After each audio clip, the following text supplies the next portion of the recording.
আসসালামু আলাইকুম এভরিওয়ান। আজকে আমার চাচাতো ভাইয়ের বিয়ে, মানে বিদায় এটাকে বলে। আগে বিয়ে হয়েছিল, আজকে বউকে উঠায় নিয়ে আসবে, কালকে বউ ভাত।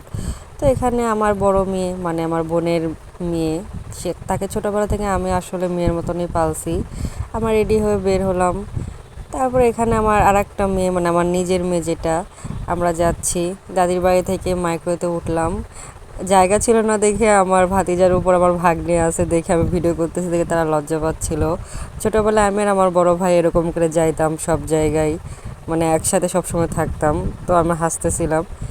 এরপরে আমরা পৌঁছে গেলাম কমিউনিটি সেন্টারে। এটা বগুড়া আইজুল হকের সামনে করতোয়া মাল্টিমিডিয়াম স্কুল এবং কলেজ, তার সাথে যে কমিউনিটি সেন্টার আছে করতোয়া, ওটাতে আমরা ঢুকলাম। ঢোকার পরে আমরা দেখতেছি যে নামাজের জন্য সবাই চলে গেছে। আমরা আসলে একটার মধ্যে পৌঁছে গেছি, আমরা লাস্টে গেছি। তারপরে দেখি খুব ফাঁকা, সবাই নামাজ পড়তে গেছে। এখানে আমার ভাইয়ারা হাঁটতেছিল, ভাতিজা, আমি এগুলো ভিডিও করতেছি কারণ এগুলো আমার কাছে মেমোরি। আবার যশোর গেলে এগুলো মিস করব। আমার মেয়ে আমার ভাইয়ের কোলে দিছি, সে থাকতেছে না, সে বাহিরে যাবে, কিন্তু বাইরে বৃষ্টি হচ্ছে। পরে আমি কোলে নিলাম, সে গা হামা দিচ্ছে। ভাবলাম ঘুমাবে, কিন্তু সে ঘুমায় নাই। পুরা রাস্তায় একটু ঘুম আসছিল, তো এই জন্য ওখানে গিয়ে আর ঘুমাচ্ছিল না। এখানে দেখতেছি যে মেয়ে পক্ষ বরকে ধরার জন্য সব কিছু রেডি করতেছে। শরবত দেখে বুঝতেছি আজকে ভাইয়ার খবর আছে, কারণ শরবতগুলো একটাও ন্যাচারাল শরবত ছিল না, সব অন্যভাবে শরবত করছে, ঝাল লবণ মিক্স করে হয়তো। এখানে বউ এসে ফটোশ্যুট করতেছে, আমরা আবার দেখলাম। বউটা খুব কিউট মাশাল্লাহ। এখানে বাইরে আমি আবার ভাতিজাকে বললাম আমার ভিডিও করো। চুল কাটার পর আমার নিজের কাছে খুব ভালো লাগতেছে, আমি বড় চুল আমার কাছে খুব বিরক্ত লাগতো।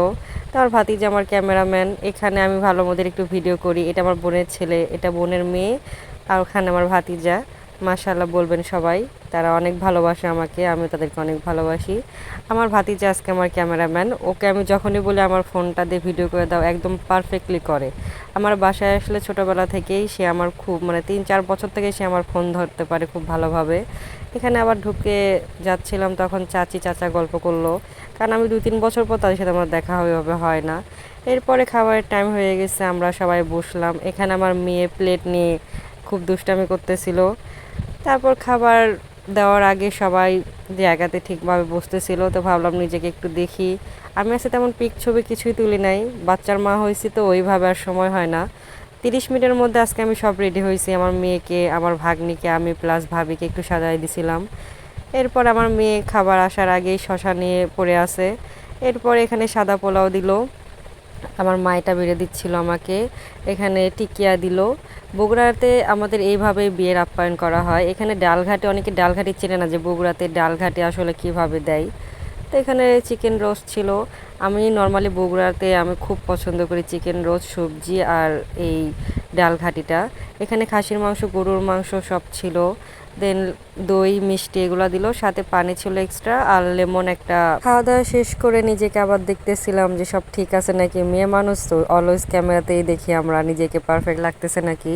আপনার ভাইকে খুব মিস করতেছিলাম, কারণ আমি বগুড়াতে থাকার পর, বিয়ের পর থেকে আমি একটা বিয়ে বা অকেশনে তাকে পাই নাই। অলওয়েজ তাকে ছাড়া আমি এগুলো সাজগোজ করি বা শাড়ি পরি। আমার খুব খারাপ লাগে যে সে আমার পাশে নাই, ছুটির কারণে হয় না। দেন আমরা ছবি তুলতে গেলাম ভাইয়া ভাবির সাথে। আমার ভাতিজা আবার ভিডিও করতেছিল, আমার মেয়ে আমার মালা টেনে ছিঁড়ছে। আর সবথেকে বেশি খারাপ লাগছে আজকে আমার মেয়ের চুড়ি হারাইছে একটা। বাসা থেকে আমার দাদির বাসায় আসার সময় অটোতে মনে হয় খুলে পড়ে গেছে।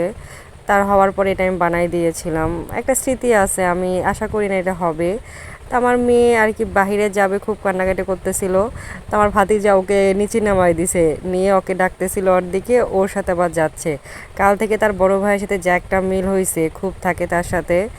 আমরা তারপরে আবার ব্যাক করলাম বাসাতে। ইনার সাথে যখন আমি জার্নি করি, যে কোনো জার্নি অটোতে বা যেখানেই যাই, ও খুব কৌতূহলবশত চারদিকে দেখে, এটা আমার কাছে খুব শান্তি লাগে। ও সব কিছু এক্সপ্লোর করে। বাসায় আসলাম টায়ার্ড ফেস, এরপরে সব কিছু চেঞ্জ করলাম। আমার ভাতিজার সাথে ইনার খুব মিল হয়েছে, বড় ভাই বলে কথা, সে তার সাথে খেলতেছিল। তো টাটা বাই বাই, আজকের জন্য এতটুকুই।